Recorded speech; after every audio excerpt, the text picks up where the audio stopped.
Olá, o nosso programa de hoje vai falar sobre o uso e a exploração da água mineral aqui no estado.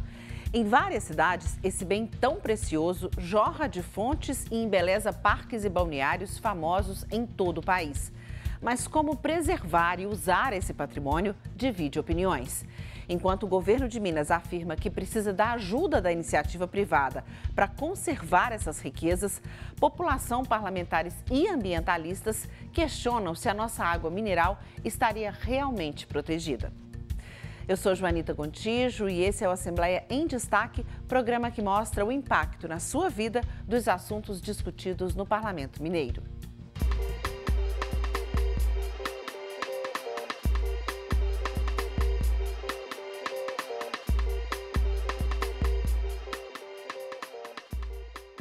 Hoje vamos falar sobre esse bem tão essencial para a vida humana, em que Minas Gerais se destaca pela disponibilidade, a água. Em específico, vamos concentrar na água mineral, aquela que pode ser obtida de fontes naturais ou captada de forma artificial.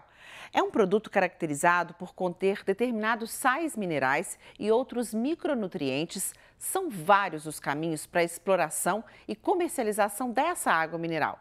Ela pode ser consumida na fonte ou envasada, também pode ser usada na fabricação de outras bebidas e ainda em balneários.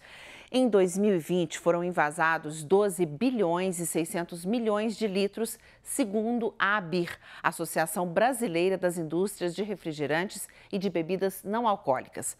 O consumo por habitante brasileiro é de quase 60 litros por ano. E segundo um estudo recente da USP, a gestão do aproveitamento econômico das águas minerais no Brasil enfrenta desafios. Eles têm a ver com a regulação econômica, o incentivo à concorrência e a arrecadação do tributo CEFEM, que é uma compensação financeira pela exploração mineral que deve ser paga aos estados e municípios de onde a água é retirada. Essa pesquisa da USP apontou que entre 2016 e 2018, 574 empresas brasileiras envasavam águas minerais. Há 4 anos, o país era o 5º maior consumidor do mundo de águas envasadas em volume, de acordo com a consultoria Beverage Marketing Corporation. As normas brasileiras determinam que as águas são de propriedade da União, ou seja, do governo federal. Assim, para que qualquer pessoa ou empresa possa explorar esse bem, é necessária uma autorização chamada concessão. Aqui no estado, uma questão gera desacordo entre ambientalistas e governo de Minas, o que motiva a discussão do programa de hoje. A Codenge, a Companhia de Desenvolvimento de Minas Gerais, uma empresa pública mineira, tem direito a alguns pontos de extração ou de uso de água mineral, mas tem feito movimentos de modo a passar para a iniciativa privada a exploração desses locais. Apesar de hoje estar em segundo lugar na produção nacional, Minas Gerais desponta como pioneira na história da água mineral no Brasil. A primeira informação disponível sobre produção de água mineral envasada data de 1911. Nessa época, só os estados de Minas Gerais e do Rio de Janeiro tinham indústrias montadas de água mineral. A produção naquele ano foi de 1.420.000 litros, a maior parte aqui no estado. São Paulo, que é o líder atual, só começaria a produzir 10 anos depois. O volume foi impulsionado no início da década de 1970 com mudanças na Constituição do país e no Código de Mineração. Como bem o nome diz, a lei brasileira vê esse tipo de água como um recurso mineral. Aqui em Minas, são 110 locais em que estão autorizadas as chamadas concessões. Como é um produto mineral, esse tipo de água é explorado também nas chamadas lavras, da mesma forma que os outros tipos de minério. Isso não quer dizer que em cada uma dessas lavras exista invase de água. O uso pode se dar de outras formas nos parques e estâncias hidrominerais. Algumas são usadas para balneários ou estão disponíveis para a população por meio de fontes, de onde jorram água mineral potável. Foram mapeadas 47 fontes mineiras que são usadas pela população para beber direto na bica ou para engarrafar ou até para banho. Algumas são termais, como de Poços de Caldas. E é uma delícia, né? Minas Gerais é um dos estados brasileiros de maior tradição em águas minerais, com uma longa história que destaca a importância das estâncias hidrominerais do sul e do sudoeste do estado na recuperação da saúde e bem-estar do ser humano. Várias dessas estâncias hidrominerais estão situadas nos municípios que fazem parte do Circuito Turístico das Águas.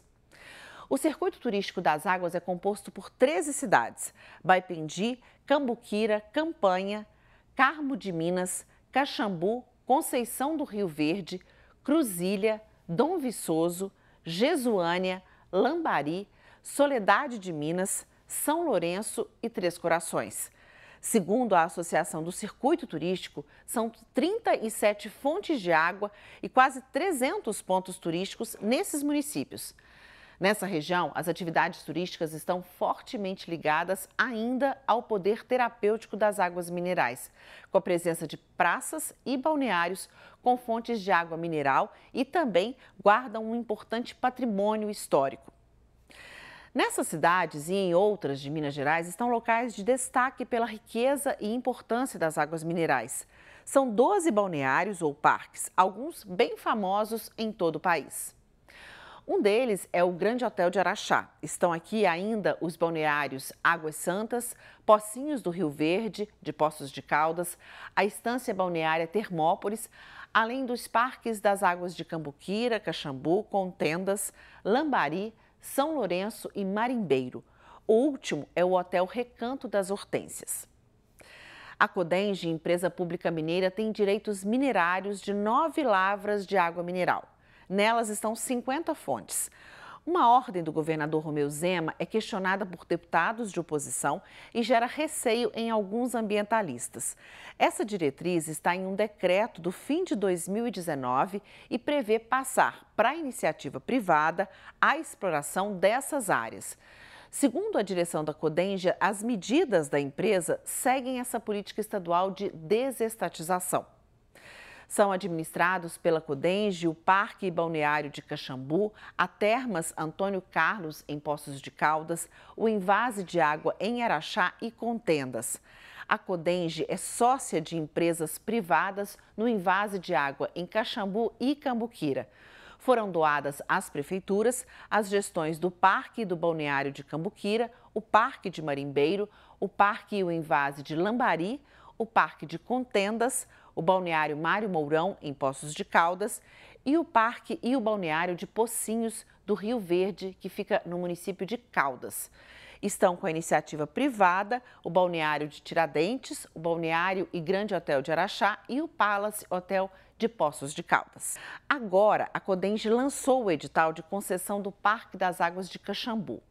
A empresa vencedora será responsável pela gestão, conservação, operação, manutenção e exploração econômica por 30 anos e deverá investir 11 milhões de reais. A Codenge vai investir 8 milhões. A licitação está marcada para o dia 10 de outubro, mas há muitas vozes contrárias por isso. A Comissão de Administração Pública reuniu em audiência representantes do governo, da sociedade civil e do Ministério Público para debater essa questão.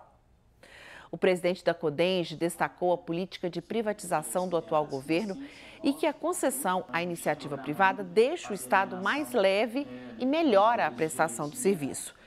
Ele apontou que o turismo aumentou em parques já concedidos.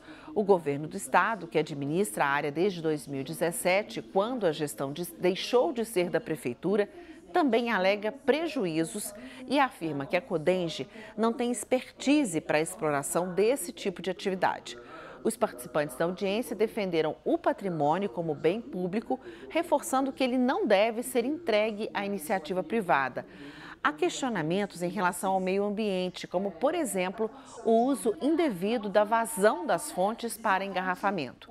Representantes de entidades citaram que 3 nascentes em uma outra cidade da região secaram após a entrega à iniciativa privada. E também falaram sobre irregularidades no processo de concessão do envase das águas minerais em Caxambu, feito em 2017. Houve ainda vários pedidos para suspensão do edital. Vamos ver agora alguns relatos dos participantes da audiência. Infelizmente, O que nos faz solicitar mais uma audiência pública aqui é a gente perceber que, de novo, os nossos municípios, a sua história, o seu patrimônio ambiental, cultural, social, está sendo aviltado. Eu já não estou mais conseguindo, deputada Beatriz, utilizar o termo desrespeito. Eu estou mudando para o termo desprezo. Parece que existe um desprezo pela atual administração pública estadual pelos nossos municípios do sul de Minas Gerais. Ninguém foi consultado. É uma questão que a gente vê, né, que não tem sido contemplada nessa atual apresentação que tem sido feita para nós, né, através do Estado de Minas Gerais, é desvincular totalmente esse patrimônio cultural relacionado às águas como uma coisa secundária em relação a essa exploração econômica. Há uma indignação aqui hoje de que podem ser alienados pelo Estado de Minas Gerais os direitos minerários que fazem parte das águas do balneário de Pocinhos do Rio Verde. Isso nos causa uma extrema indignação, um extremo constrangimento de ver a forma como está sendo realizada, através de uma consulta pública, que nem sabemos os resultados, se tiveram empresas interessadas ou não. Eu costumo dizer que é uma dádiva divina você ter, no caso do nosso parque, 12 fontes diferenciadas, com propriedades físico-químicas diferentes, com aspectos terapêuticos diferentes, num espaço tão pequeno, isso é único no planeta, gente. E a gente parece que não está vendo, não está valorizando, não está considerando. Como é que pode? Talvez as pessoas não conheçam direito, né? A coisa fica muito, a vida é corrida, as gestões são feitas de longe, ou sem se preocupar realmente com o que está se mexendo, talvez, e não nos ouçam, não nos ouvem, não nos consideram. Estamos batendo nessa tecla, estamos nos empenhando. Um aspecto que não pode ser deixado de lado nessa discussão é o que envolve o modo como as comunidades locais usam as águas minerais e termais. Elas não são apenas bens de consumo para os moradores do Circuito das Águas. Essas imagens que estamos vendo são do documentário O Povo das Águas, de Ricardo Melo e Nemo Simas. O filme mostra a tradição da coleta da água pelos moradores de Caxambu e a relação de afeto, de memória, de história e de cultura que determina a identidade da população da região sul do estado. É uma reflexão sobre a necessidade de tratar esse bem natural, não somente pelo lado de exploração econômica. Moradores de várias idades relatam suas experiências com as águas de Caxambu. Quando autorizou a gente a mostrar aqui esse documentário, Ricardo Melo disse: como morador da cidade, discordo da forma como o edital foi publicado e do uso do patrimônio no atual momento. O documentário foi uma ferramenta que usamos para mostrar o potencial terapêutico dessas águas. Você pode assistir O Povo das Águas no canal do Ricardo Melo no YouTube. Nada como ouvir o relato de uma moradora para entender essa relação. Há mais de 1000 anos, nós temos essa relação com esse espaço, com esse território, e água para nós, como nós costumamos dizer, nós somos água. Sem água, a água ela funciona como um elemento identificador de um povo, ela representa um modo de vida, uma forma de se relacionar com essas águas, que passa pelas relações medicinais, com as águas termais, águas minerais, que é uma relação secular, ancestral, um direito ancestral dos povos das águas da Mantiqueira. O promotor Rodrigo Caldeira Brasil, que participou remotamente da audiência, também falou sobre isso. É imprescindível que se considere a relação dessas comunidades com seus parques, com as suas águas, como que a vivência em torno dessas características típicas daqueles municípios. Há um orgulho claro para quem conhece a região e quem conhece os municípios de pertencer ao circuito das águas, de ter águas termais, de ter águas medicinais, de ter balneários ou de ter atividades econômicas, turísticas, quaisquer que sejam relacionadas ao circuito das águas, a um município produtor, entre aspas, de água de qualidade diferenciada. E tudo isso é um pertencimento que aquela população tem. E a exploração eminentemente econômica de um ator alienígena, possivelmente deixará de lado todas essas características. Com essa reflexão, a gente fica por aqui. Você pode ver a íntegra dessa audiência no canal da Assembleia no YouTube. E no nosso portal, você pode rever essa edição do Assembleia em Destaque. E não se esqueça, interaja com a gente pelo Twitter da TV Assembleia. Obrigada pela companhia e até a próxima.